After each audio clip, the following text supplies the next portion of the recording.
ang natitirang oras. He was the only guy that touched the basketball para dito sa Barangay Ginebra. But then he was able to create a shot. Remember, JJ was the guy that gave them that lead earlier with that bank shot. But he wasn't done. Look at the time on your screen. 3.9. Sabi natin, maraming oras yan. JJ able to carve out space.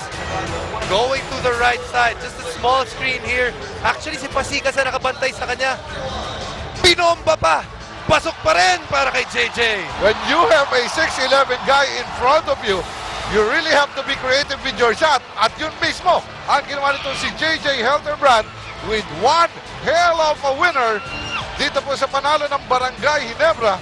Ika nga, nakipaglaro sila sa pagkatalo dito sapagkat nawala nila yung 22-point lead. But when it mattered most, pumunta sila kay JJ Helterbrand and he delivered. See it right there. JJ just able to find some inner strength and able to find a way, an angle, para ma-shoot yung bola na yon. One thing I can say about JJ, it must be the shoes. JJ Helterbrand with that big shot. Ilang beses po natin ulitin, hindi magsasama ang Barangay Ginebra with this sweet victory dito po sa ating Sunday offering.